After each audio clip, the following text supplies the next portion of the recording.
আসসালামু আলাইকুম। কেমন আছেন সবাই? আশা করি সবাই অনেক ভালো আছেন।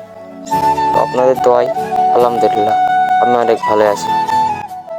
আমি আজকে কেশবপুর সাগরদাড়ির কিছু সৌন্দর্য আপনাদের মাঝে তুলে ধরব। আমি এখন আছি কেশবপুর মাইকেল মধুসূদন দত্তের বাড়ি।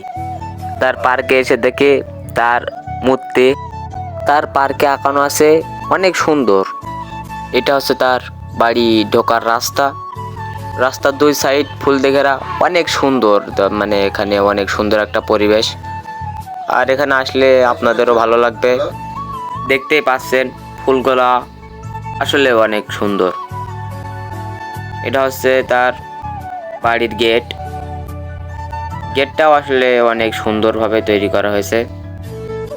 এটা হচ্ছে তার প্রথম বাড়ি, আর এটা হচ্ছে তার বাড়ির মানে ভিতরেও অনেক সুন্দর এক পরিবেশ, যা না দেখলে মানে বলে বোঝানো যাবে না, অনেক সুন্দর।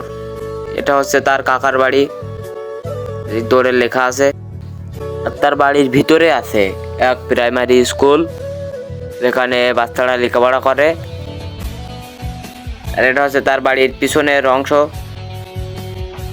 অংশ অনেক সুন্দর এক পরিবেশ তৈরি করেছে।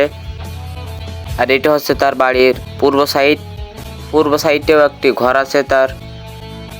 আর এই যে এগুলো আছে সব ফুল দিয়ে অনেক সুন্দর একটা পরিবেশ তৈরি করেছে, চারিদিকে খালি ফুল আর ফুল।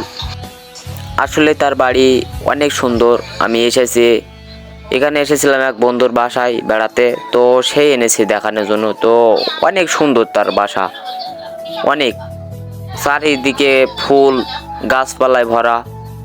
আর তার বাড়িটাও অনেক বড়, চারিদিকে খালি তার বাড়ি। এটা হচ্ছে তার বাড়ির পূর্ব সাইডে একটি বাড়ি আছে, জানি না এই বাড়িটা কার, কিন্তু তার বাড়ির আসলে শেষ নাই, মানে অনেকগুলা বাড়ি তার। এর ভিতরে ঢুকে দেখি যে অনেক বাড়ি, কোনটা কার বাসা আসলে জানি না সঠিক, খালি দেখার কথা তাই দেখছি, আর সাথে আপনাদেরও দেখার সুযোগ করে দিচ্ছি। তো আজকে এই পর্যন্তই, ভালো থাকবেন সবাই, খোদা হাফেজ।